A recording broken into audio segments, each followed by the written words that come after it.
Thank you so much for joining this evening to learn how you can electrify your ride. My name is Annika Osborne. I'm with Cool the Earth, and we're an environmental nonprofit with the mission to reduce carbon emissions and air pollution.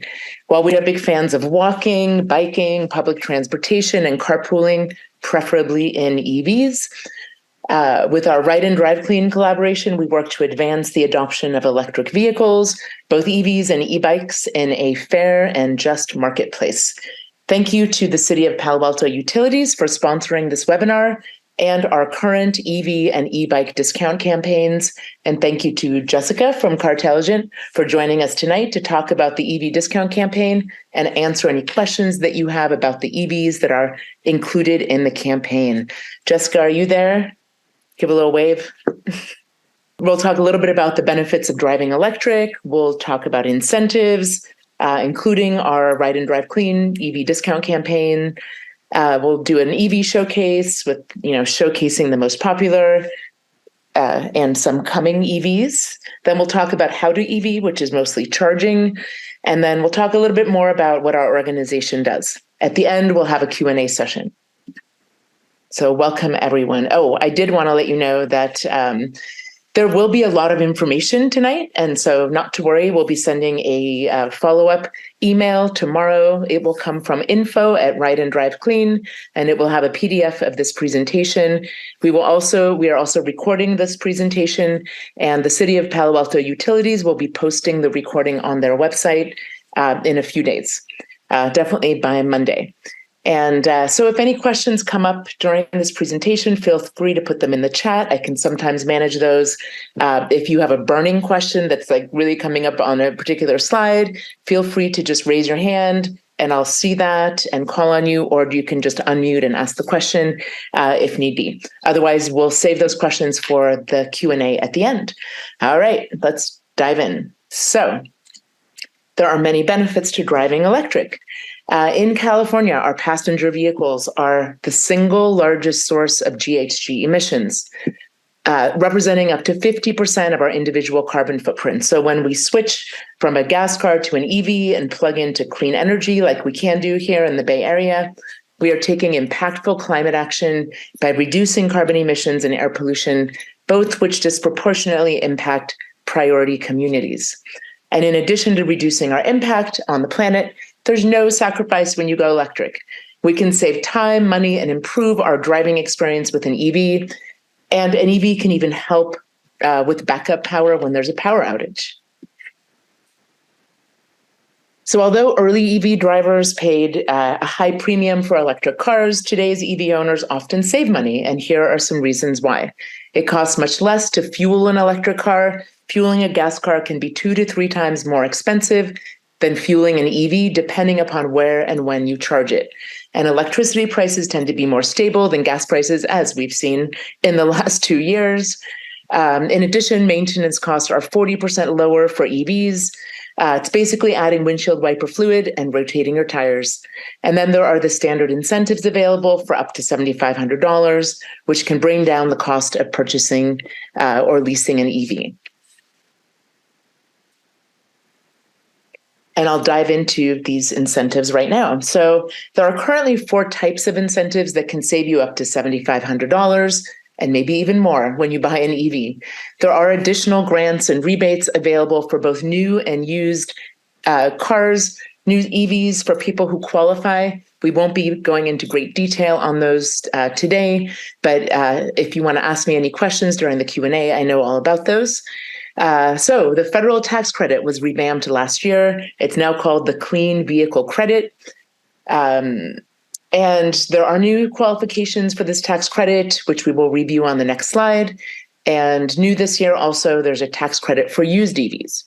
If you'd like to install a charger at home, there's also a home charging tax credit, 30% of the cost of install and hardware up to $1,000.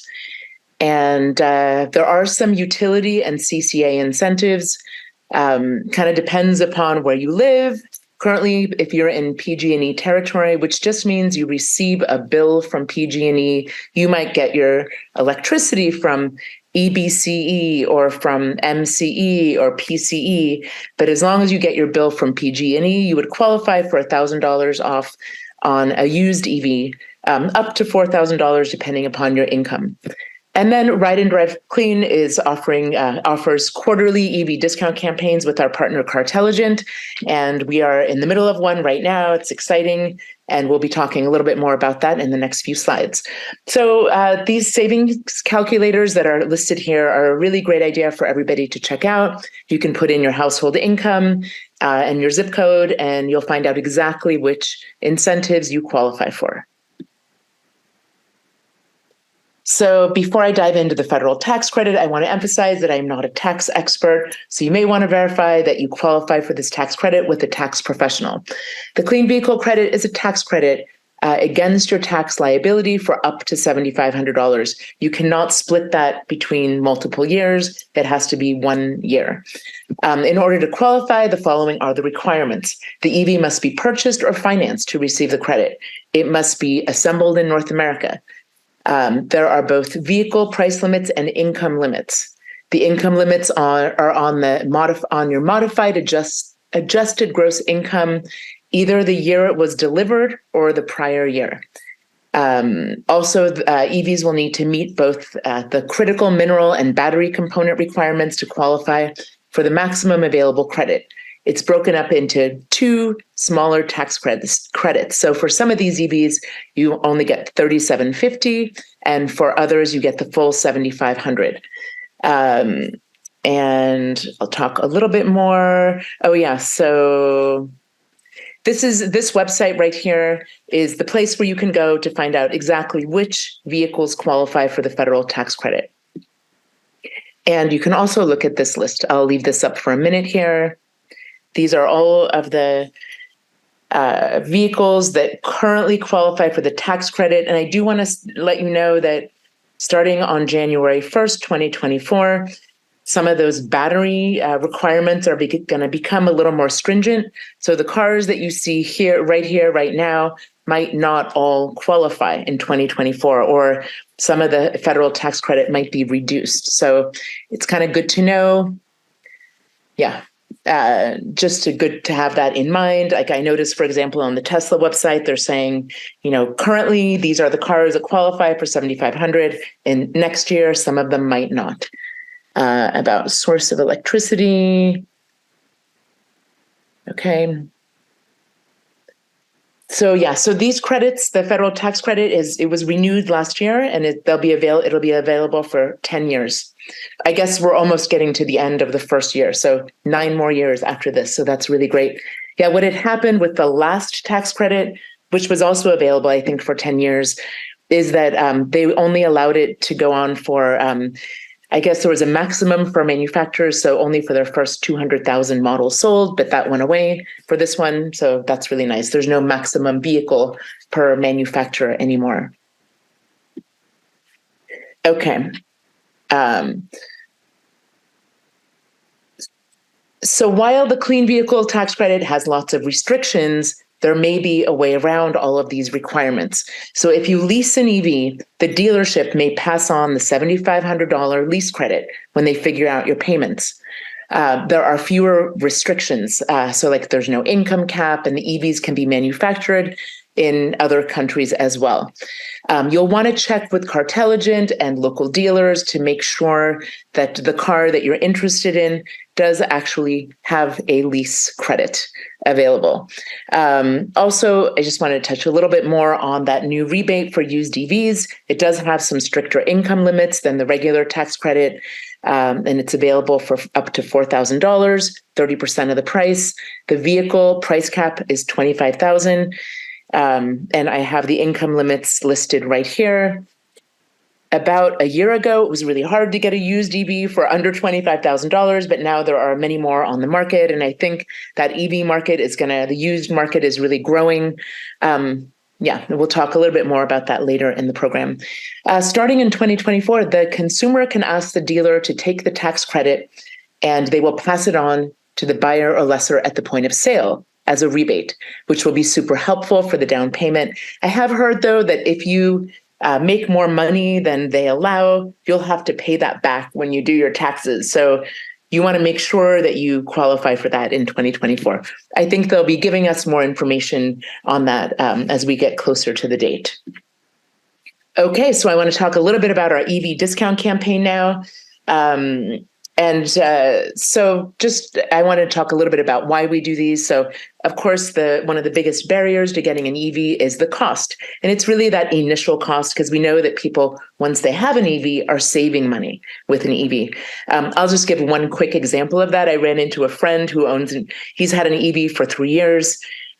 He did his 35,000 mile checkup for his Hyundai Kona, and it cost him $25. There was really nothing to replace, nothing really. So those maintenance costs are really, really low. But anyway, we do these, we know cost is a big barrier. So we do these, 4 years ago, we started partnering with Cartelligent, a car concierge service that's been around for over 20 years, highly reputable. And so they are able to, since they work with multiple dealers, they're able to negotiate special pricing on EVs.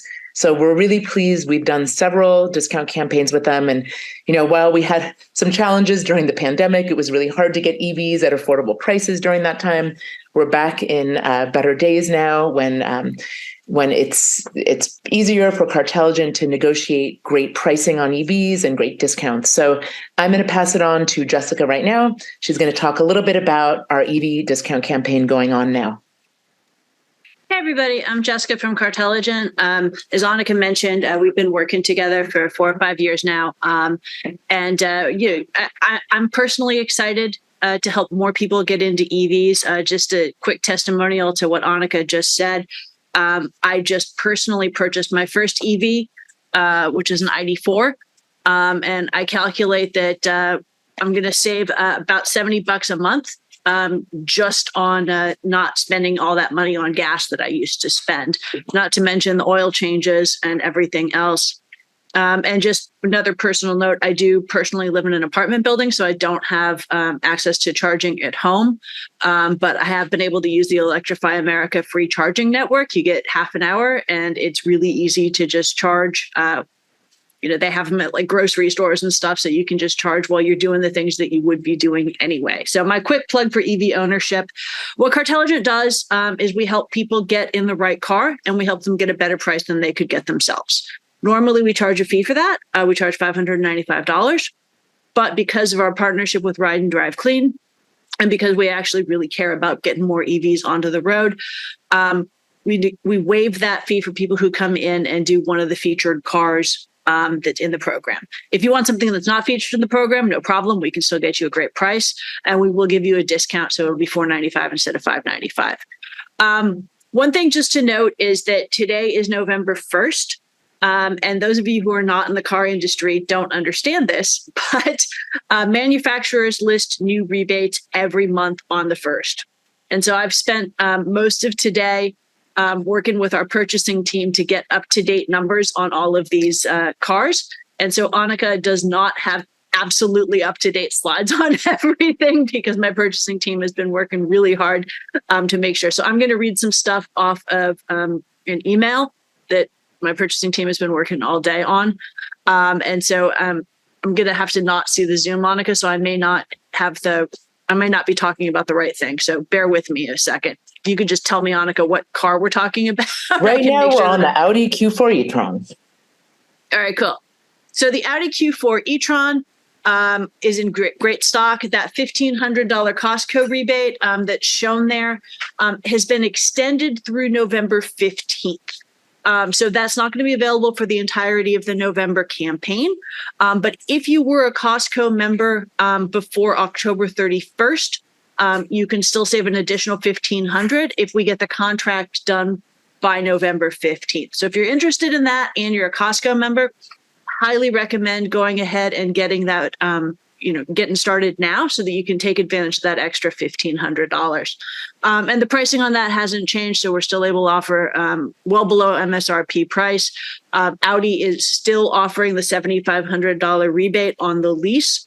That $7,500 is not available on purchased because it's not manufactured in the US. So this is what Annika was talking about, where the manufacturer has the option to pass those savings on to the consumer.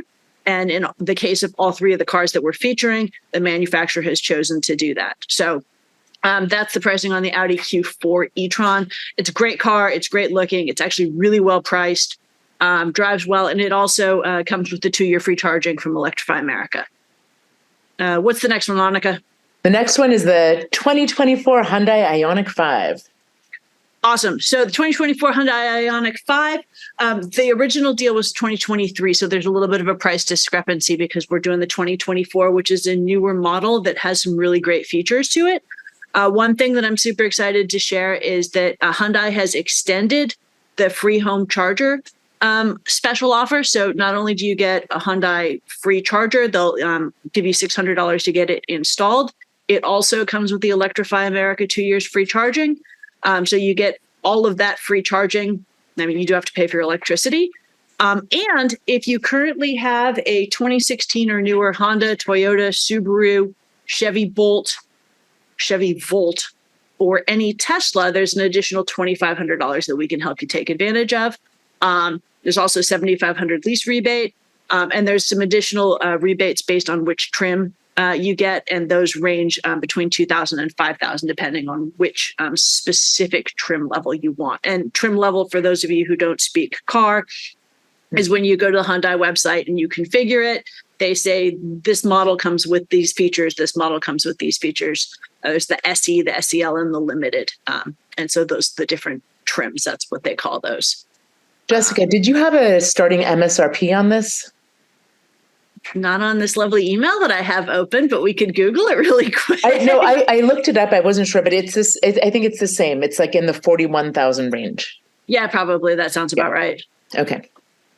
Great. And so that's a really great car. I drove that one for a couple of weeks to a bunch of EV events that we were doing with Ride and Drive Clean. The safety features on that car are phenomenal. I was actually really tempted to get that car instead of the ID4.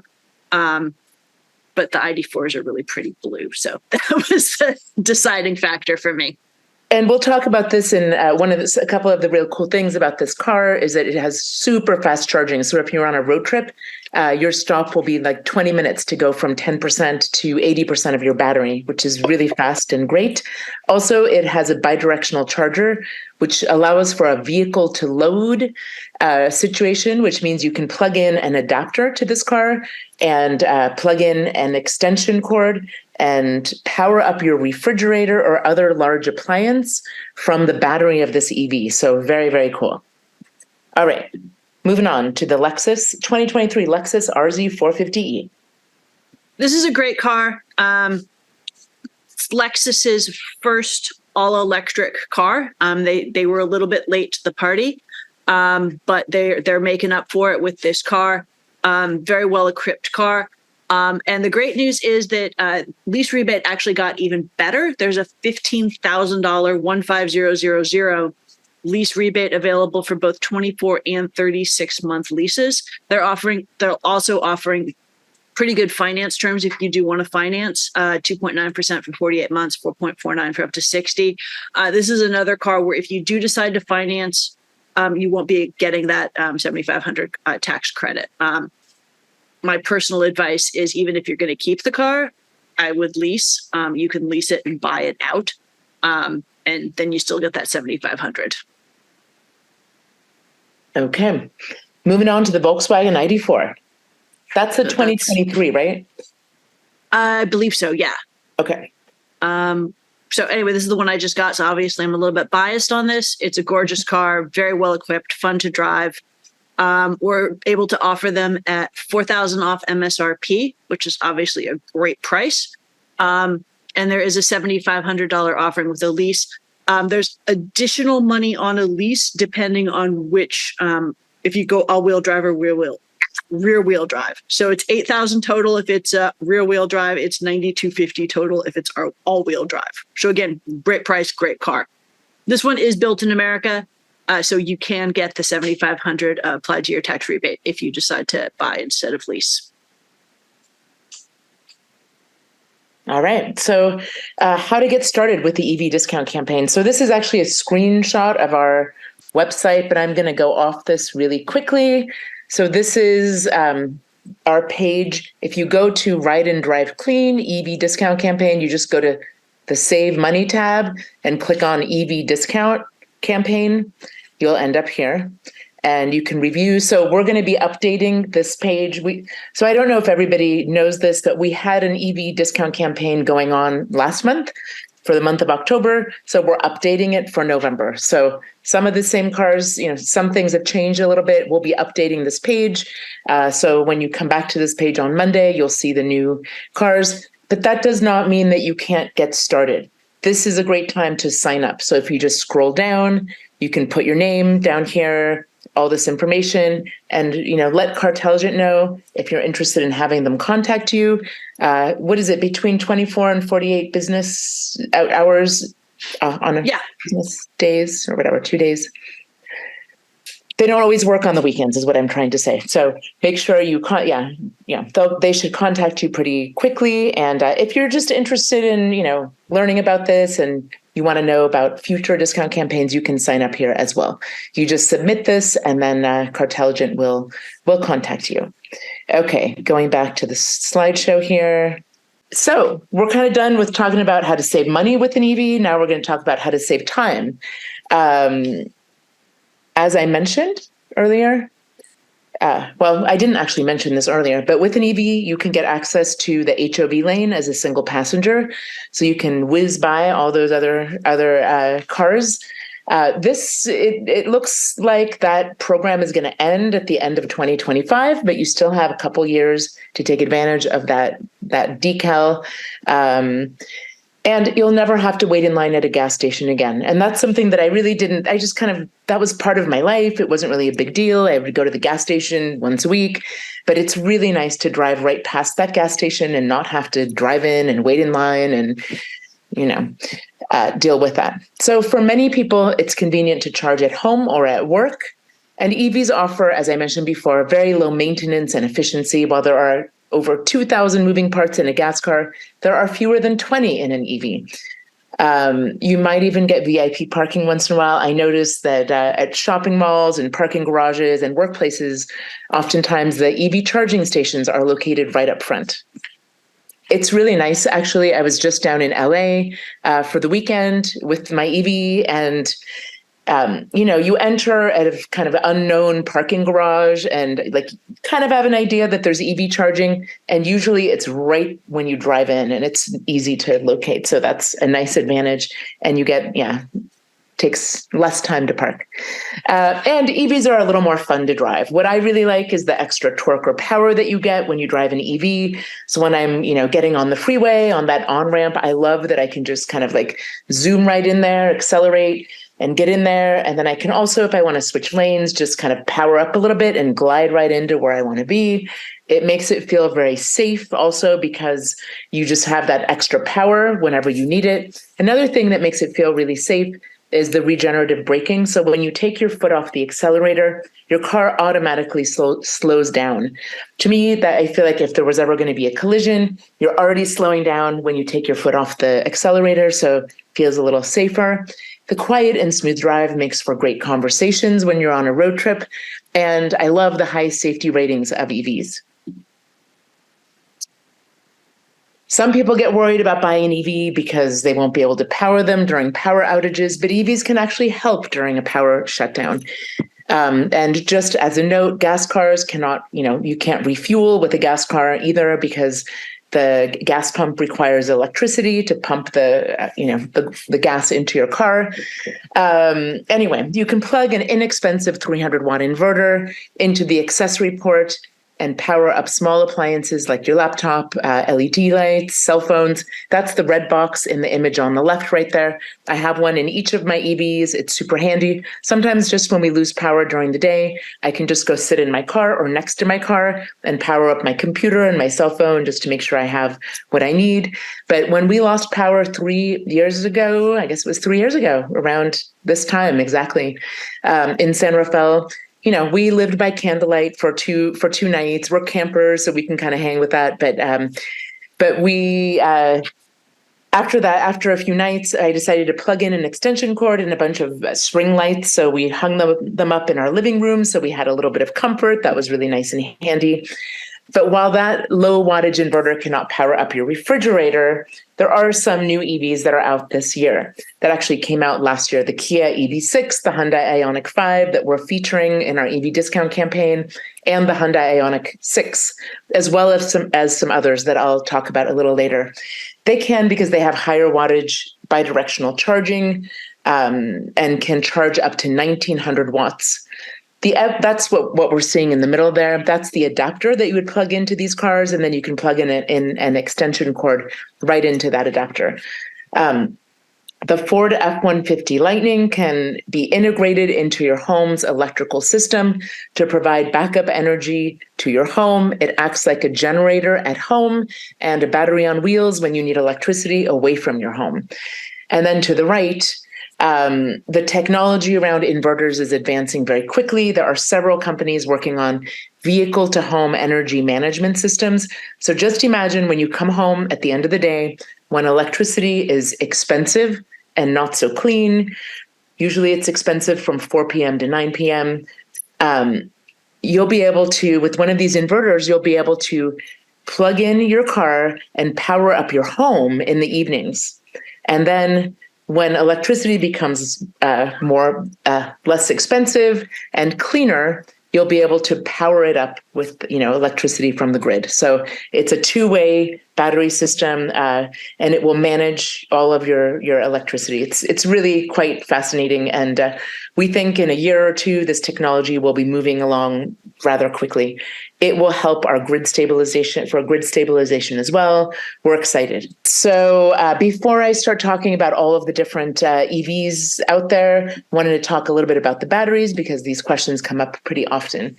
So there are issues with batteries in terms of extracting critical materials, minerals, and the energy required to produce batteries, but those are being improved all the time, A, with the IRA requirements for batteries, and B, most manufacturers that are manufacturing EVs are hyper aware that people are getting into EVs for climate reasons, so they're making their manufacturing processes much more streamlined and efficient, so they don't take as much energy to produce the batteries.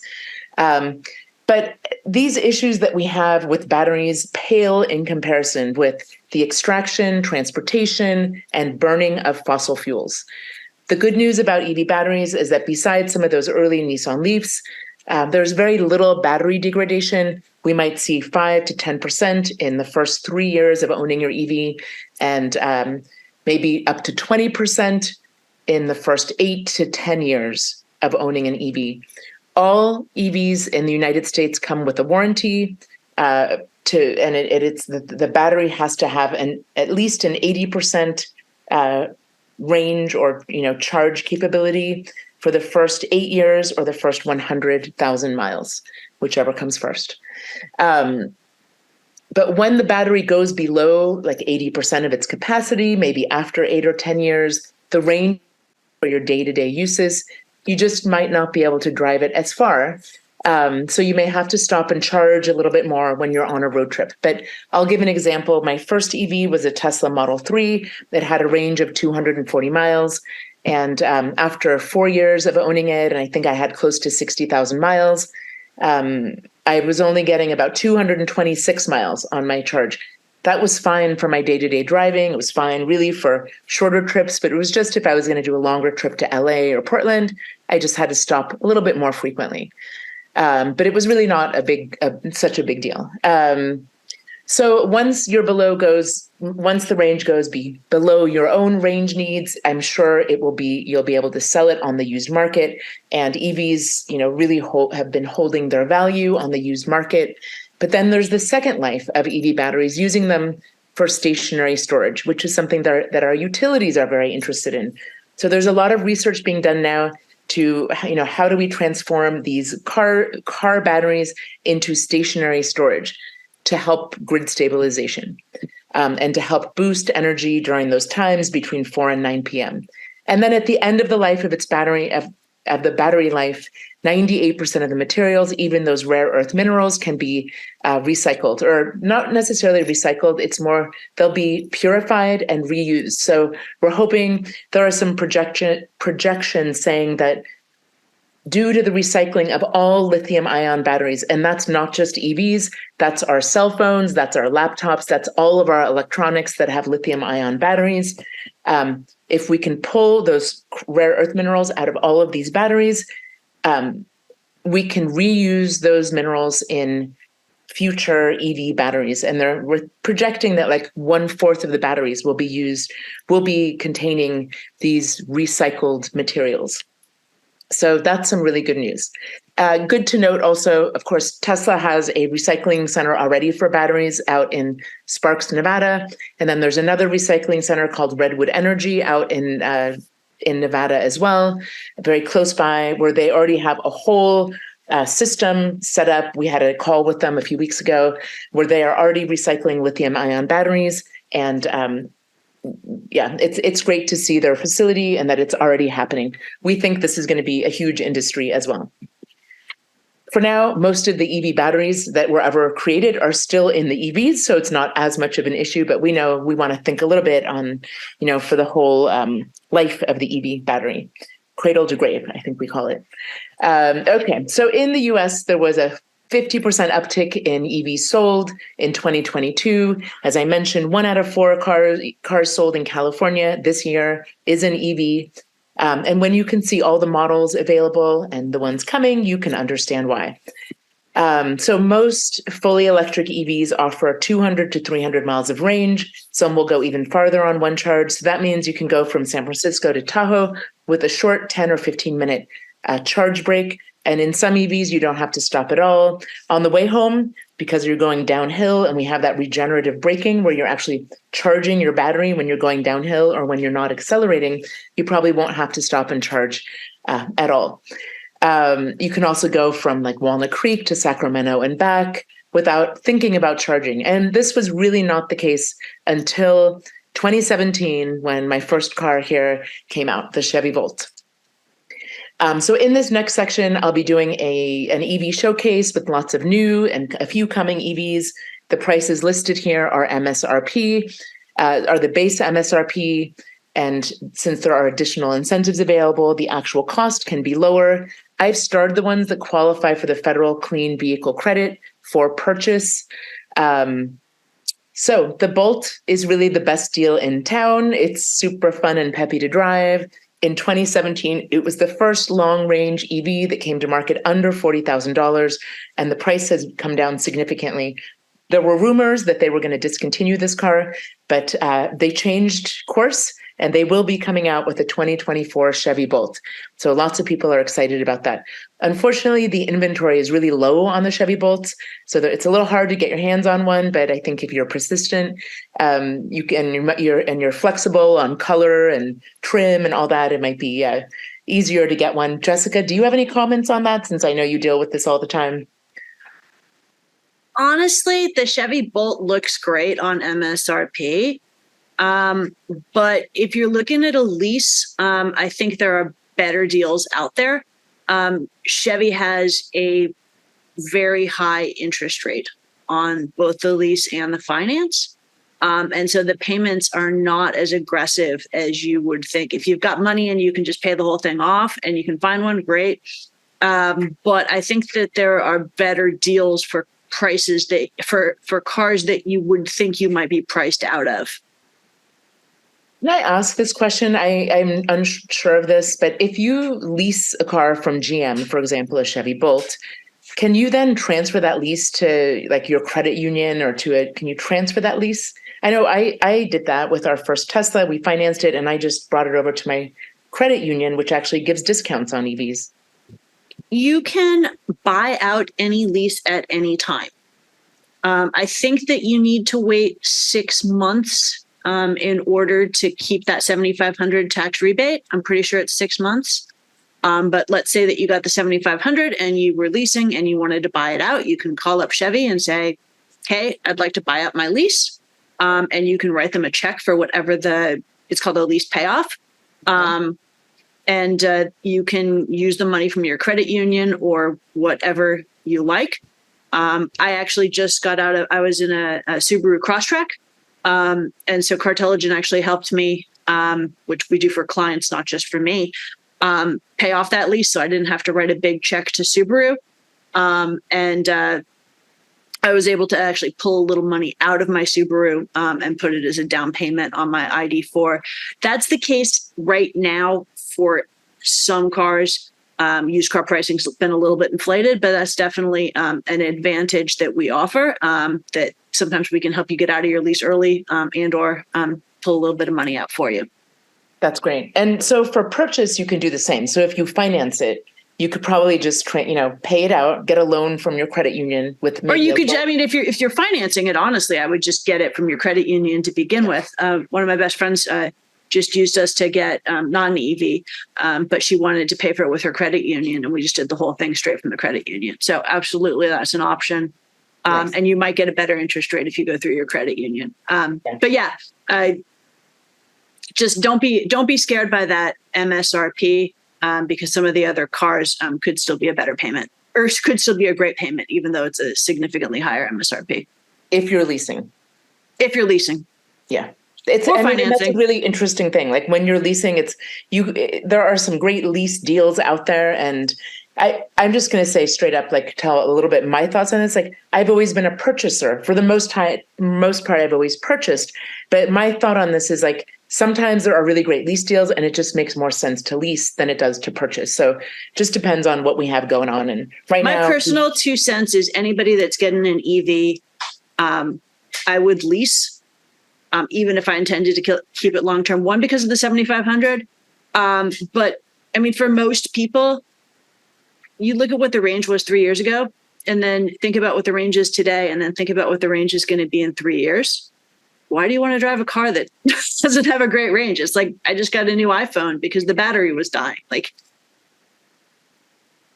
Yeah, the battery is different in an EV though. So yeah. No, I know it's not the same thing, but I'm just saying in 2 to 3 years, when you're ready for your next one, there's going to be a 500 or a 600 mile range. Right. Yeah.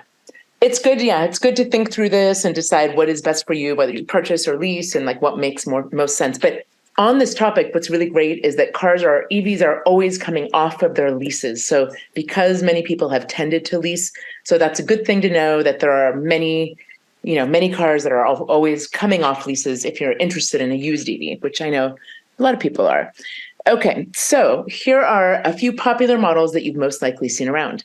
The Hyundai Kona and the Kia Niro. They're great crossovers. The Nissan Leaf has, of course, been around for a really long time. And for a little bit of more money, you can get a longer range, the Leaf Plus model. And this just recently now qualifies for the $3,750 if you purchase it, for the federal tax credit. I don't have a star on the slide yet, but I will put one there. Then there's Tesla. We like to separate the CEO from the technology. The Model 3 and the Model Y are the most affordable models out there. And since there was a recent, there have been price reductions, in the last year, all of the trims for the Model 3 and the Y qualify for the federal tax credit for purchase. An advantage to Tesla is that they have their own proprietary supercharging network. Charging is really easy, fast, and reliable.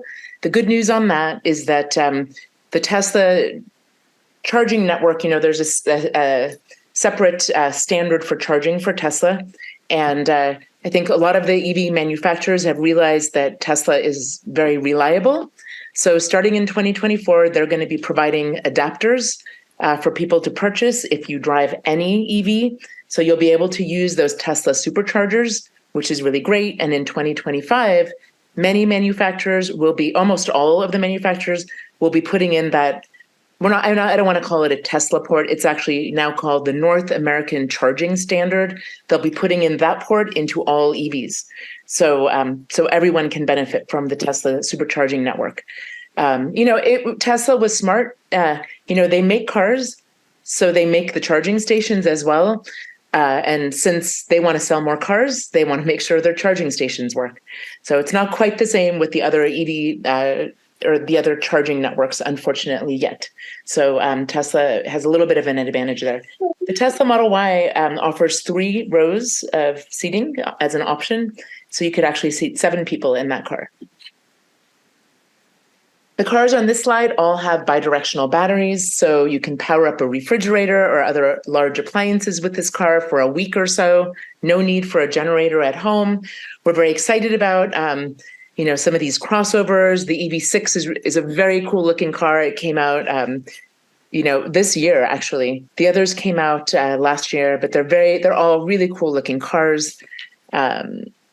Sorry, I meant the Ioniq 6, not the Kia EV6. The Ioniq 6 is a very sleek look, very, very cool. And these are all, I just want to note that the average price for a car in the United States this year is $48,000. So these come in at really nice prices. So the next 3 cars came out in 2021. They're relatively new. The ID.4 is the first from Volkswagen ID brand. There are many more coming. I think we have to wait till the end of 2024 to see those Volkswagen ID Buzz vans come out. I'm excited. I've been following that one a bit. The Ford Mustang Mach-E is really popular. It does qualify for the $3,750 on the federal tax credit. The Polestar is a really popular car. It drives really, really well. I will note, personal note, my brother has a Tesla Model Y, which he uses for road trips, and a Polestar 2, which he uses for around town. And he just loves the way the Polestar handles. He just thinks it's a fantastic car. He's like a real car kind of person, so he cares about that a lot. Subaru and Toyota are late to the EV market, but we're excited to see these cars on the road since the end of 2022. The Nissan Ariya, it's nice to see something new besides the Nissan Leaf from Nissan. And, there are electric trucks are available. There's the Rivian. I actually don't have a slide in this deck for the Rivian, but the Rivian is another all-electric EV. There's an SUV as well as a truck, and as well as that Rivian, the Ford F-150 Lightning is available now. The Chevy Silverado EV, I just saw it's delayed until 2024, unfortunately. I keep hearing in the news the Tesla Cybertruck is going to be starting to deliver any day now. There are lots of videos out there. 1 million people pre-ordered this car, so we'll see what happens there. Also, as you can see, these are kind of average or expected prices. That was $39,900 was the expected price also for the F-150 Lightning. That changed pretty soon after, or before it was released. So these are estimates. We're not really sure what the real price will look like. Here are some cars coming. So Chevy decided, like they first announced they were going to stop the Chevy Bolt. They wanted to mix it up with something new. So they're keeping the Bolt and they're adding these cars. The Blazer and the Equinox should be coming out a little later. Yeah, I don't think the Blazer has come out yet, even though I have on the slide summer, but these should be coming out at the end of 2023 or early 2024. As with all car models, oftentimes they're a little bit delayed. Here are some other cool EVs. The Fisker Ocean, actually, they've started delivery. We had an EV show in Greenbrae in September. So there was a guy there who, Rick Fisker. So he was one of 2 people who got the first deliveries in the United States of the Fisker Ocean. The other person was Bernie Sanders. So that was kind of funny. I read a whole article about this car and it's super cool. It has a solar sky roof. So if it's parked in the sun during the day, it can generate up to 1,500 emissions-free miles per year. And at the push of one button, all 8 windows come down. So it makes it sort of like a semi-convertible. But it's a very cool looking car. It's nice to see this Kia EV9. I believe this one has 3 rows of seats, can seat 7 people. And the Volvo EX30 is coming out soon. They say it's small in size, but big on safety, sticking with that Volvo safety theme. And if you're not in the market for, if you can't really make a fully electric car work for your driving needs, there are many plug-in hybrids out there. Here are a few. If you can plug in a PHEV, as we call them, every day You may be able to cover your commute or your daily driving on all electricity, and you can save the gas tank for road trips. These are some really great options for commuting. I'm sure you've seen them around. And if you're interested in more of a utility plug-in hybrid, here are some more. I was at a school the other day and they had a Kia Sorento plugged in there. It was charging up. I think one of the teachers drives that. That's a really nice looking car. I was walking around and I was like, this is a great sturdy Tahoe car for sure. All right, so we've talked a little bit about this, but since EVs have been around for 10 or 12 years, this last round, of EVs, they were, of course, around before gas cars were in the United States. But, this time around, they've been around for about 10, 12 years. So with this new technology, as, Jessica, had suggested, people have tended to lease their EVs. So there are always EVs coming off of the market and into the used market. Here are just a few of these affordable used EVs available. There are also higher range EVs like Chevy Bolts and Teslas available on the used market. I wanted to point out something very cool. So it wasn't really cool when it first happened, but there was a recall on the Chevy Bolt about 2 years ago. So in order to resell the Chevy Bolt, that recall had to be basically the whole battery pack had to be replaced. So if you see a Chevy Bolt on the used market, it has a pretty brand new battery pack with the full warranty, with the full 8 years or 100,000-mile warranty. So that's pretty amazing. I talked to these guys who have a used EV dealership. They said there's some 2017 Chevy Bolts out there. They all have a brand new battery pack and they're out there for $15,000. So that's pretty exciting to hear. Okay, so if you're not in the market for an EV, an e-bike might be right for you. You'll be able to replace your gas miles driven when you drive your e-bike, and they're so fast and fun, you will want to ride it more often than your car. So there are so many different models and types available out there. I don't know. We live close to an elementary school. I love seeing parents riding their kids on they have one cargo bike. It's like a rad cargo bike. They're calling it the new minivan. It's, for this next generation, but these are super cool bikes, really fun to get around. And I just wanted to point out, we do want to ensure that you select an e-bike that's equipped with an international or a UL certified high quality battery. You always want to verify battery certification details, even if you have to replace your battery. Make sure it's the battery that comes from the manufacturer. The other thing I wanted to say is I want to just make a nod to safety in e-bikes. I know in our next door comments, we see a lot of stuff about, young kids riding e-bikes and not really knowing how to ride them. We sort of feel like you need to have some sort of permit for e-bikes or at least be 16 or 18 years old to ride an e-bike because they're really, really fast and you want to make sure that they're being driven safely. And so as going along with our EV discount campaign, we also have an e-bike discount campaign. So we've partnered with Rad Power Bikes to offer really great deals on e-bikes. Rad Power Bikes already has 9 e-bikes under $19.99, which is really great pricing for e-bikes.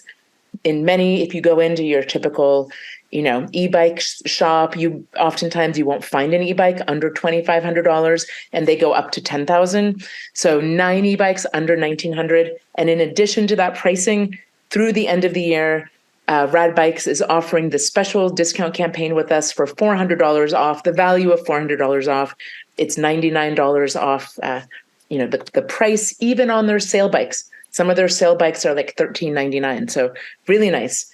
They offer a free bike assembly and a complimentary tune-up. They'll even give you an accessory gift up to $40 or $40 off something that's more expensive. I was actually out at the Rad Power Bike store in Berkeley yesterday just to check it out. It's a really cool place to visit.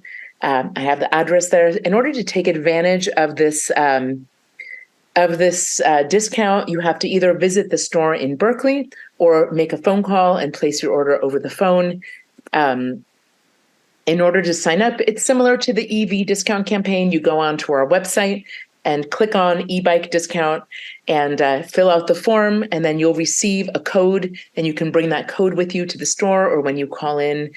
And I also want to point out there is a new, depending upon where you live, there are additional rebates for e-bikes, and they're stackable.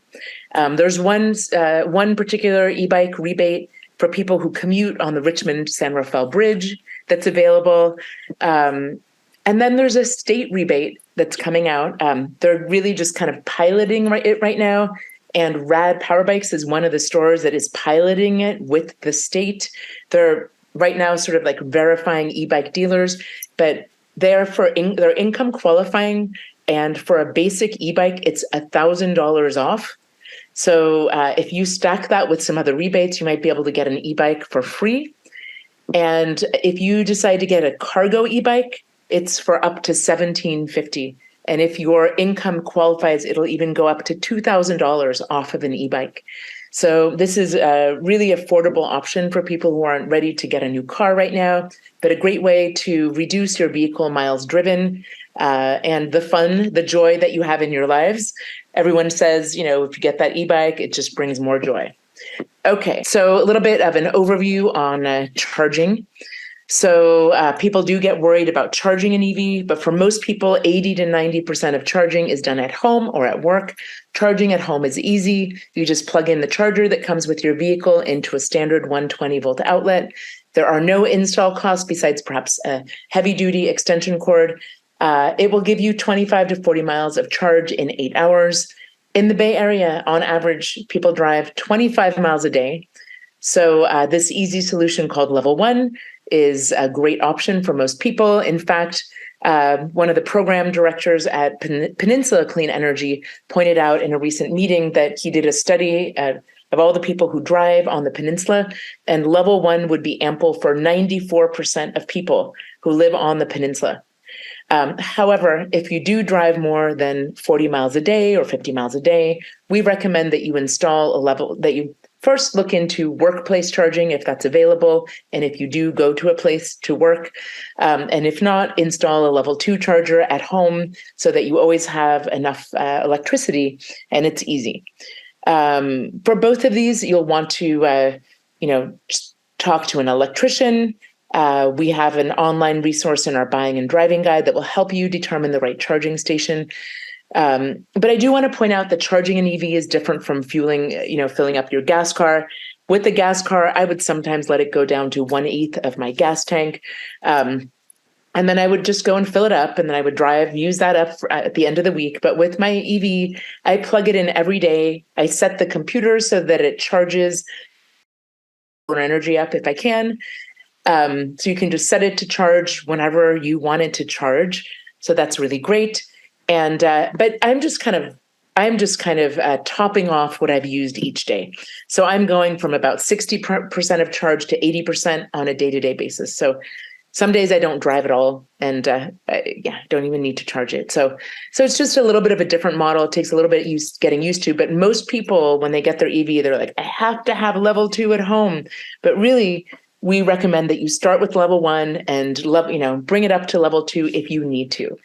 But when you are on a road trip, while there are Level 2 public chargers available at shopping centers, when you're on a road trip, you'll want to look for a Level 3 charger and fast charge. There are 3 standards available. We have CHAdeMO, CCS, and then the one on the right is Tesla, but now we're calling that the North American Charging Standard. The one on the left is only used by the Nissan Leaf, by new Nissan Leafs. Even the Nissan Ariya is now using the one in the middle, the CCS standard, which is commonly used by all other EVs besides Nissan and Tesla. Most charging, you go from 10 to 80% on a fast charger in 30 minutes or less. And as I mentioned, with some of these Kias and Hyundais and Teslas, it's more like 20 minutes when you're on a road trip. And I think that's it. on that front. So charging at home, once you start driving electric, it's ideal to charge your EV from rooftop solar. There is a federal tax credit available this year and for the next 10 years for 30% of the cost of solar and storage. So if you want to get a battery to go along with that, it's a great feeling to charge your car from the electricity that you generate from your own roof. And for more resilience, you may want to consider battery for storage. If you're not ready for solar, you can choose a clean energy plan from your utility or CCA so that you're charging your EV with clean energy from the sun and the wind.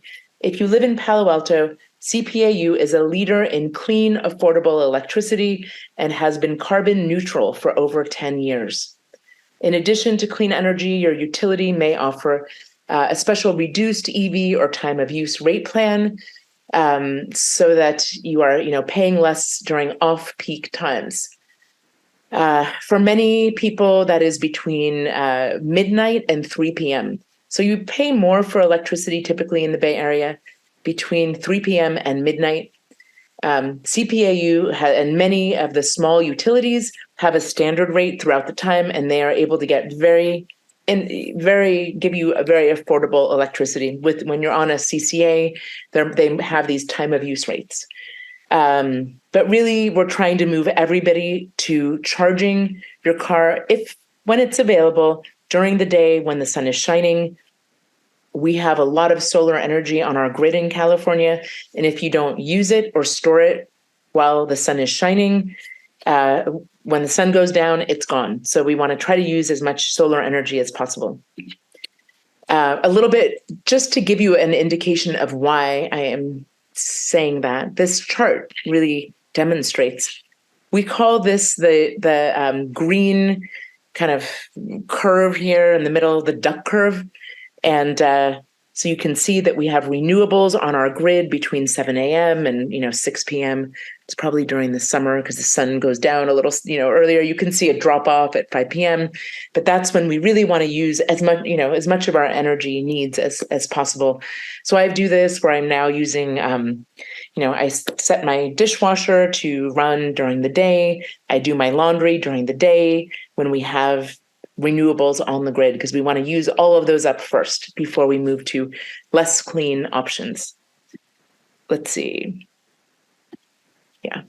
Okay, so if you live in an apartment or a condo, it may be a little bit more challenging to charge your EV, but there are many solutions out there and more coming.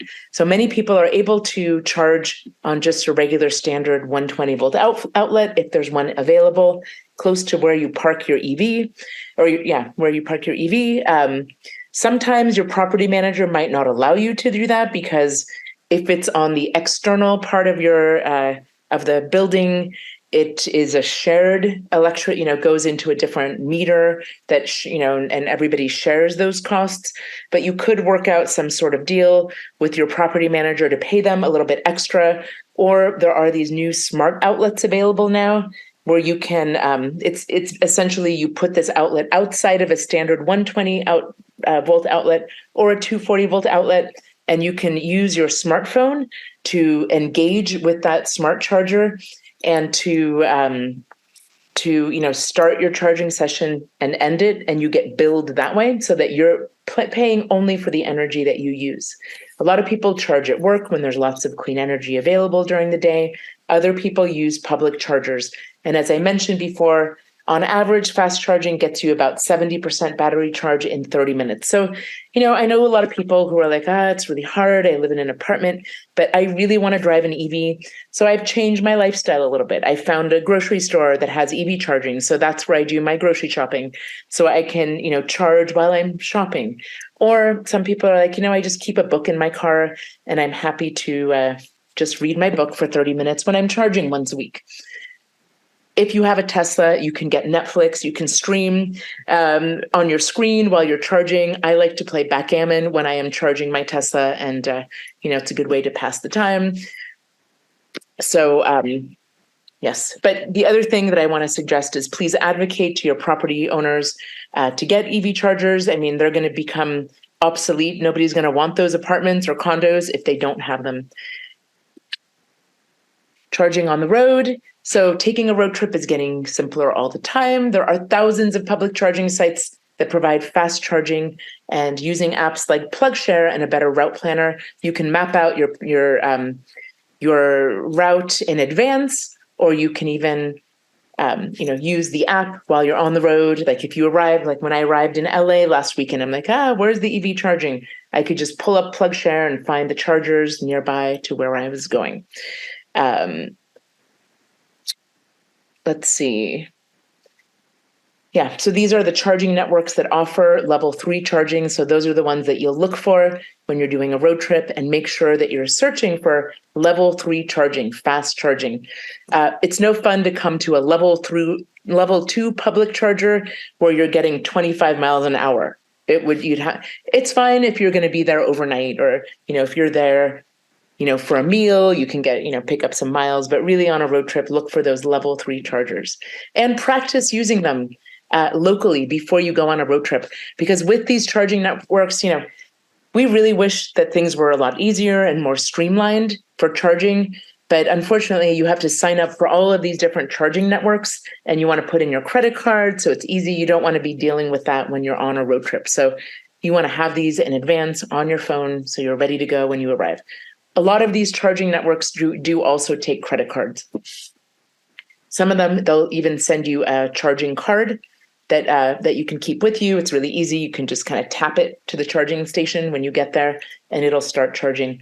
With ChargePoint, I just added that to my Apple Wallet, so it's super easy. I just tap on my phone, and then it's available to me immediately. So that's a little bit easier. All right, a little bit more about who we are and what we do. Ride and Drive Clean, we are a nonprofit environmental organization here to offer you brand neutral information about EVs and e-bikes wherever you are in your journey to going electric. We offer these EV and e-bike discount campaigns like we highlighted today. It's great that we have both of them going right now, something for everyone. We also offer EV and e-bike shows, typically during the months when it doesn't rain. You never know these days, but typically that's like April through October for us. We do a lot of webinars. So we also have EV 101 and EV 102 webinars. EV 102 is like once you've gotten an EV, just some, little deeper dive into how to own and manage your EV. And we have some online resources as well that are very helpful. So I'd like to thank you for attending this program today, wherever you are in your journey to an EV. I hope it was helpful. I also want to thank City of Palo Alto Utilities for sponsoring this webinar and both our EV and e-bike discount campaigns. Thank you so much. If you can make the switch to driving electric now, we're here to help. The sooner the better. If not, can we have your support by pledging to make your next car electric? Our biggest ask really is please don't buy a new gas car. It will be on this earth for the next 12 to 15 years, emitting carbon and air pollution, and we need to stop doing that as soon as possible. Hi, Anika. This is Paul. Do you know of anybody who's been able to get their hands on a test drive with the Volvo XC or whatever it is, EX30? EX30? I don't know if it's out yet. It isn't. Yeah, I haven't heard of it. Yeah. Okay. I wish, but yeah, it's really. I think the price point is really nice, and it's nice to have, in the United States, there's a lot of demand for larger cars like trucks and large SUVs. So we're really excited to see, some manufacturers coming out with smaller EVs. I know Fiat is coming out. They're going to re-release their 500e, which is really great. It's nice that the Chevy Bolt is going to remain for at least one more year. And we're happy to see that there's a good variety of EVs, especially if you live in the city. Yeah, it really is. So the Bolt, that was news to me, that the Bolt, they're not just going to wait for a couple years before they start making them again. They're going to continue making them through 2024? Yeah, they're going to, Oh. I think it's going to be a little bit of a different look and feel in 2024. And I believe that, sorry. Yes, Doug. I believe that, they might switch up their battery. I'm not really sure what it's going to look like in 2024, but I know that GM is using the Ultium battery in some of their new cars. So we'll see how that looks with 2024. Yeah. Okay, thanks. Thank you. Do you know anything about the solid state batteries? Yeah, I went to a webinar about 2 years ago. Uh-huh. I haven't heard too much recently, but back then they were saying that they'll have some pilots ready by like 2025, and they'll be available like in the mainstream in 2026, 2027. But yeah, it's that same thing where they're really trying to make efficient, cleaner batteries. So it's great that there's a lot of technology. Apparently one of them uses aluminum instead of Cobalt. lithium, so it Yeah. doesn't have the fire problem. Do you know anything about hydrogen cars? We don't really support hydrogen cars because there's very little green hydrogen available, even though they talk about green hydrogen. Like it takes a lot of carbon to produce hydrogen or to make it available for your car. So Doesn't we don't need to be really that way. support that because our mission is to reduce emissions and it doesn't align yet. Yeah, it will one of these days. Okay, thanks. I've heard that, it might be really great for like trucks or like, really long distance and trucks in the future, but we do want to make sure we're able to get. Yeah, I mean, you can make, oh, you're frozen. You can make hydrogen out of, sunlight and water. So you don't need to burn carbon to do it. It's easy to make, but you have to compress it and stuff like that. So anyway, I think the new batteries are supposed to be great, maybe double the capacity of the current ones. So that would make a big difference. Yes. Thanks. Well, it's interesting because it's not only the capacity, the range of the battery, but it's also how fast you can charge them. Because for most people, you're not going to drain your battery in one day. Even, if it's 200, most people drive less than 25 miles a day. So it's most of the time. So it's really just for road trips. Yeah. And honestly, like I just drove down to LA. I have a range of like 280 miles in my car. We stopped twice for 20 minutes. It was great. I like stopping once in a while, stretch my legs, get something to drink, It's not terrible. Works out great. Yeah, great. Thanks a lot.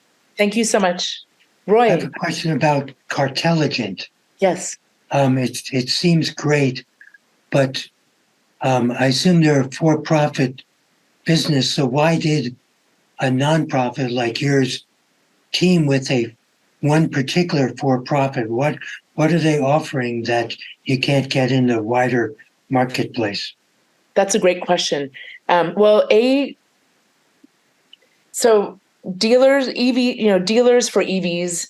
So manufacturers who sell EVs, if you go to their dealerships, it's often a mixed bag.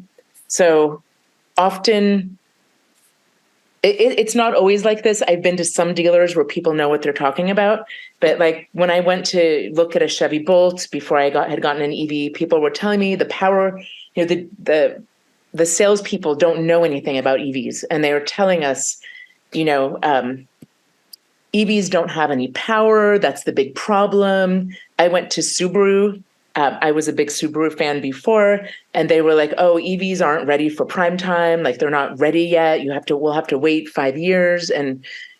But not only that, but there is some sort of kind of smoke and mirrors thing that happens at the negotiating table when you're at a dealer. I mean, I think we've all been there. I know I've been there, and it's like they might seem like they have a really good deal, but in the end, they don't really, because like they're gonna get you somewhere else. Maybe they're attracting you with like a low interest rate or something, but then in the end, you end up paying more. So we did some research on Cartelligent. They're a local Bay Area company. We know that they're highly regarded. They know that they get great pricing and give excellent customer service, which is not always the case when you go to a dealer. And they were willing to do these EV discount campaigns where they're negotiating better deals on EVs than you can get most of the time at a dealership. Once in a while, like when we do these discount campaigns, I'll have like one person say, "I got a better deal at a dealer." It's like, okay, that's great. Because dealers can do that, especially at the end of the month. They can sort of say, "Oh, I'll take a loss on this car," or, but we just find Cartelligent to be an honest, straightforward company. We also do, we're not really saying just it's not brand specific because they sell all different EVs. They don't sell Teslas and like Lexus or not Lexus, Lucid, Rivian. I don't think they sell Rivian. I mean, some of these new all electric manufacturers only do online purchasing, or like you have to call or go into a showroom. So they they don't take those. But, they still can handle a good variety of EVs. So we're not, we're supposed to be brand neutral as much as possible. So as a nonprofit, so they can help you get any EV. And sometimes we have these discount campaigns, and half of the EVs that are purchased aren't the ones that are on the campaign, but they'll, people will get a different EV. So it just kind of made sense to us. And we also do training for the salespeople. So we'll train them on the incentives so that, we'll train them on all EVs. It's a smaller group of people to train than training the dealerships. And there's so much turnover at dealerships. Anyway, those are our reasons why. Sound like some pretty good reasons. Thanks. Thanks for coming, everyone.